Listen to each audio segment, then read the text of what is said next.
Okay, so modules. This is a really, really important, very big part of Canvas, and I talked to you a little bit about the purpose before, but this is really to, you've got your content in there, you might have some assignments and things like that created, but this is really about organizing your content in modules. And really, with modules, there's no right or wrong way to do things, it's really how you do it in your class. You might like to have things done on a term basis. You might have only 4 modules in your course, each term, for example. You might like to do yours on a weekly basis as well. You might like to have content being unlocked each week that you go through in class. It's more of a university style way, but absolutely. So the modules will accommodate any kind of method. And like I said before, if you're the type of teacher that likes to structure your content, modules is great. If you're the type of teacher that has all of your content good to go and you want to structure it later, again, modules is a good place to do that. So now I've got my course, my jazz history course. You guys might learn something about jazz today. We're going to go to modules here, and there should be nothing there already. In fact, I have nothing in my course. So like it says, you can organize it, you can do whatever you like. Now, just for the sake of argument, I'm just going to create these on a weekly basis. But like I said, it's really about how you do it in your class. And let's spend a bit of time as well sharing some of the ideas. We're going to go through some of this stuff. I'm going to give you plenty of time to actually try this yourself. So to create a module, what's the logical place would be to do that is the plus module sign up here. So really all it's going to give me at the moment is a name and a lock date. And a lock date is when the content becomes available for students. So for example, if I have mine on a weekly basis, well, sure, I want the students to see that we have content to do each week, but I might not want them to access week's two module until a specific time, maybe until we talk about it in class first. Or you might want to do yours according to the term dates of the year. For example, you have term 2, 3, 4. Well, there's no point giving access to the term's content beforehand. So this is where the lock date comes in handy. Now, just for argument's sake, I'm going to do mine on a weekly basis. And I'm going to call my first module jazz. Oops, not jazz.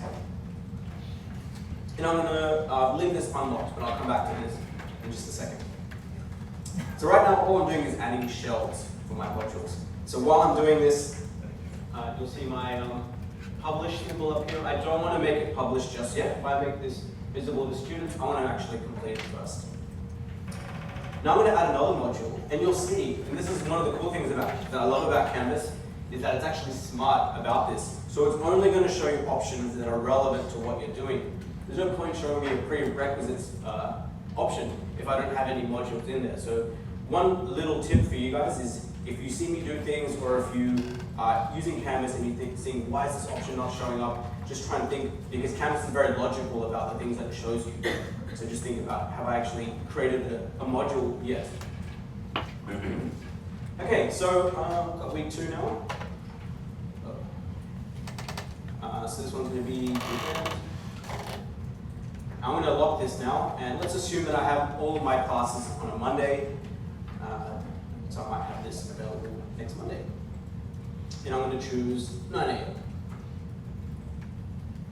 Perfect. Now I'm going to add a prerequisite for my week 2, right? Logical. I want to make week 1 the prerequisite. So hopefully you know what prerequisites are, but it just means in order for me to get to week 2, I need to complete, or I'm just setting what the rule is before I can do that. And as you can see here, it will unlock at the specific date. Now potentially you might not use unlock dates, you might not use prerequisites, totally fine. These options are just there if you want to use them. Now I'm going to keep on going, I'm just going to add a couple of modules, but just think about how this is going to be relevant to your class. So just build this accordingly. So week 3, big one.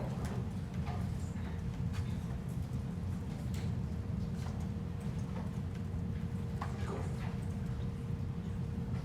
And I'm just going to add the lock date as well.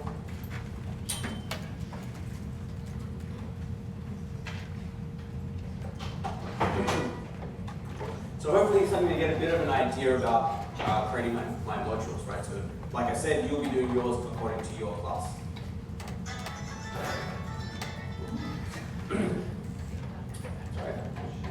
Okay, so now I'm structuring my modules. It's probably time to start adding some things in here. So I'm now going to go to the relevant module here. So I've got week 1. I'm going to go to the plus symbol here, and that's going to allow me to add items to this module. Now, like I said before, you can think of this idea as like a playlist. All of your items have to exist already in these things. Now, you can create them as we go along, as I'll show you. But all of the pages in my course, for example, will live here, and it's up to me to make these modules to actually organize them. Now, there was an example. I think someone came up to me before and said, was not sure about this. I'm just going to go back to the page that I showed you before. Now, you might remember this page that I showed you. So I might want to create this as a page for my own page here. It looks pretty cool. I might link to different modules potentially in my class. Now, this doesn't have to live in a module. I'm only using this just for a home page only. So that's why all of the pages will live in the pages area, where are you? In here. But these don't have to go into a module if you don't want it to. You can use these throughout the course, wherever you want to. So modules is really just the things that students are going to see, the organization that they're going to see. Does that make sense? I think there's a few nods there, hopefully. Okay, so it's now time for me to add items in here. So again, if you're the type of teacher that likes to create the shells, this is going to be how you do it. Alternatively, if you've created these already, they'll just be there available for you. So my jazz, week 1, I might want to have maybe an introduction page or something introducing this topic. Now, essentially, when I'm creating a module, these are all of the things that I can add into it. So assignment, quiz, file, page, discussion, text header, URL, and external tool.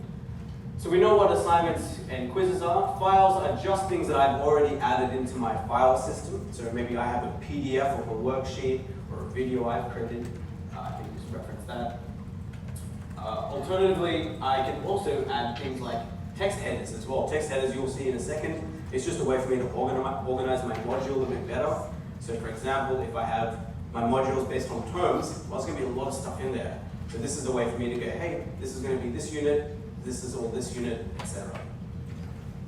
External URL, like it suggests, I'm linking students to a website. But again, this is something that you might want to do if you have a lot of large files in your course. So you might save them in your Google Drive, for example, or you can just paste the link to that particular file as an external URL. And external tools, we're going to talk about this a little bit later, but you might use an external tool, you might use some sort of third-party website or third-party tool for the actual assessment or quiz. Absolutely. So I'm going to add some pages. Now I haven't already added any pages into my course, but if I did, they will appear here. So if I have anything already existing, but since there's no pages in my course, it's only going to give me the option for a new page. So let's actually create this. Okay, I'll talk about indenting in just a few minutes. Cool. So now I'm going to add another page, and as you can see, any pages I've already created will now appear here. So I might have a reading page.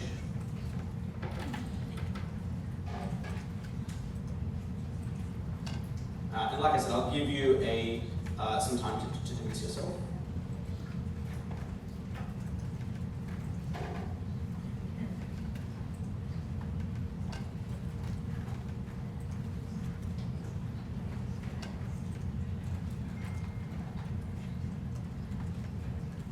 All right, there we go. And this is what pages now look like. So now it's time for me to add some more things. Let's be a little cruel to my students and add an assignment on week 1. So I'm now going to get an assignment here. And I haven't actually created any assignments yet, so I'm going to have the option to create a new assignment. This one that says assignments underneath in bold, this is going to show you the groups of assignments. We haven't come to that yet, so we'll talk about that just a little bit later. So I might add week 1 paper. Now I might also add a quiz. Week 1 quiz, that's very creative name.